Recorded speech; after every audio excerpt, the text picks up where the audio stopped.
Good day. For those of you who do not know us, we're the instructional staff for ECE 150, Professors Hiran Patel and Werner Dietl, and Douglas Harder. In this topic, we're going to continue our discussion on inheritance, but we'll be doing a deep dive. So, in this topic, we will describe a linked list class that has no member variables.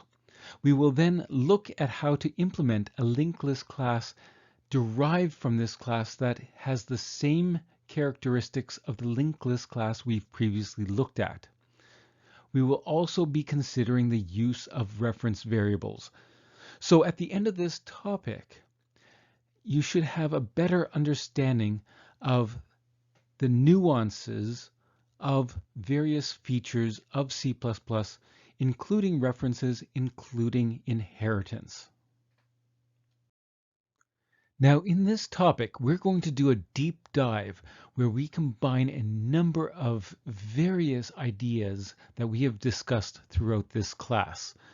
And if you can understand this topic, you have a solid understanding of many of the concepts of both inheritance and other aspects of C++. What we're going to do is we're going to create a linked list that has no member variables. The linked list that we have defined will now become a derived linked list of this member variable free version of a linked list class. Now you're wondering, how possibly could a linked list class exist without a pointer to the list head? Well, suppose you're designing an operating system.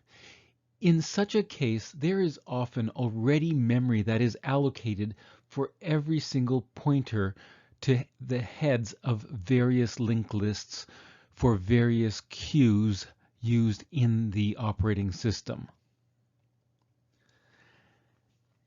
A user, that is, someone who's implementing the operating system, may want the functionality that we've already implemented for a linked list, but they may want to specify their own variable that is a pointer to the list head.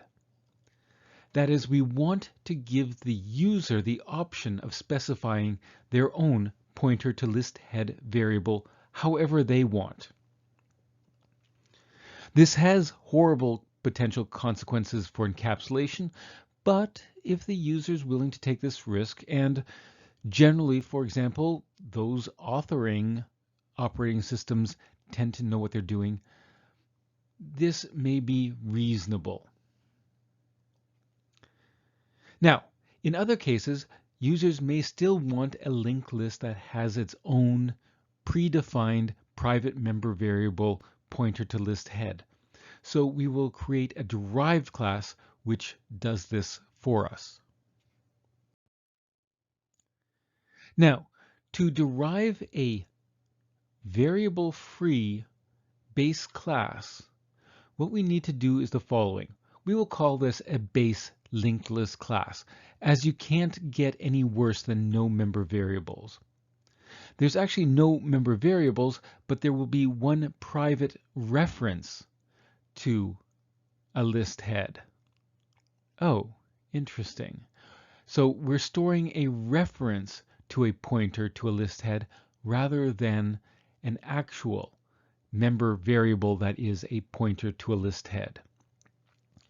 Our constructor will take as an argument a pointer to a node, and that will be passed by reference. As for the constructor of our base linked list class, we will initialize the reference to a pointer to a node with that argument passed to the constructor, whatever that is.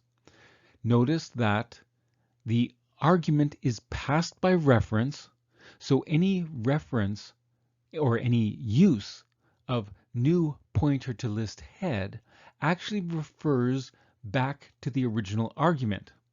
So by initializing the reference to a pointer to list head, that reference member variable simply becomes an alias for whatever the argument to the constructor was.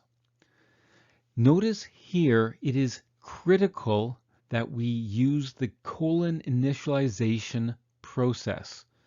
Some students in this class have been thinking, oh, they don't need to use the colon to initialize the member variables. They can just assign all the member variables inside the constructor. Well, in this case, you can't. You must use the colon initialization process. In all other member functions, the destructor, etc., etc., etc., all you have to do now is change any use of pointer to list head to a reference to a pointer to list head. So do a global search and replace. Now we can pass to this class our own choice of a list head. So here, my head pointer is a pointer to a node. I am declaring my list to be a base linked list class instance, and I'm passing it by reference my head pointer. Now, anytime any change is made to the linked list, it is this member or this local variable, in fact, that will be modified appropriately because it is stored by reference inside the class. So now, if we push onto my list the value 4.2, and then we push onto the list the value 10.1, then, well, we can print out the list as before, and yes, it prints out as expected, but now we can actually access the value at the head by simply asking, hey, my head pointer, what's the value of what you're storing at, pointing to? Well, it's 10.1. You can also ask my head pointer, what's your next node? And on that node, what's its value? And that will be 4.1. The linked list class, as we've seen it previously, may now be implemented as follows. The class linked list derives from the base linked list class. We have a constructor that now takes no arguments, just like the linked list constructor did before. However, we now include a private member variable pointer to list head. We can now completely implement the linked list class by simply declaring the constructor as follows. We will initialize the base linked list class by passing it our now private member variable pointer to list head. Consequently, the reference to a pointer to a node in the base class will be referring to this private member variable. And so consequently, any changes to an instance of this class will simply modify the private member variable pointer to list head. Now, some of you are probably starting to wonder, what's the cost of all of this? How much overhead is there to declaring classes and then base classes and then declaring derived classes and perhaps classes derived from classes? This has got to be very expensive. Well, actually it is expensive, but this expense is usually at the compile time and not at runtime. C++ compilers will usually optimize in such a way as to make no difference between the code we've described above and us simply implementing each of the classes individually.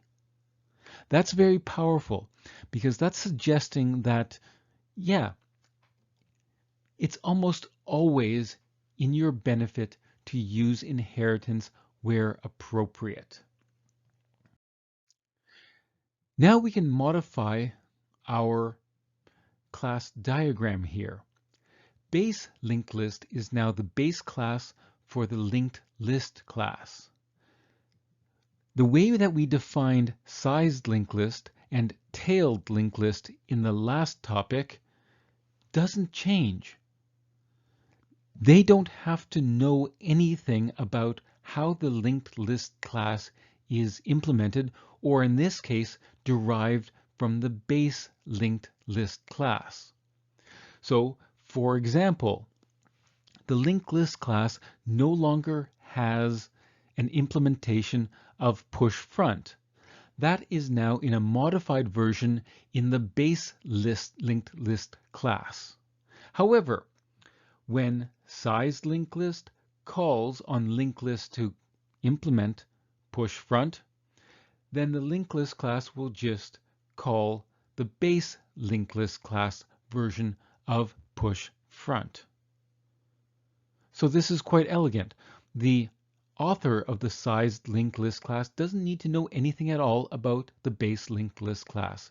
It simply has to know that the linked list class has a particular interface and sized linked list is extending that interface.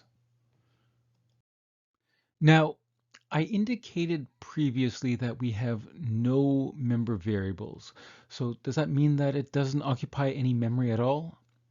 Well, that's actually not the case. First of all, in C++, every object must occupy memory and therefore will be at least 1 byte in size. However, additional information is needed about the class that this object is associated with, and that is stored internally by C++. So if we ask how many bytes are occupied by the base linked list class and how many bytes are occupied by the linked list class, you will see that the base linked list class occupies 16 bytes. On top of that, the linked list class has one additional private member variable, which is a pointer to the list head, and on a 64-bit system, that is 8 bytes. So that accounts for the additional 8 bytes in the size of an instance of the linked list class. So following this topic, you now have seen another example of inheritance. You've seen also another way of using reference variables. And you understand that class inheritances can be extended in both directions. Hopefully this was somewhat insightful. And again, this isn't critical to understanding inheritance, but it's starting to bring together various different topics we've seen throughout this course. Here are the references, the colophon, and a disclaimer. Cheers!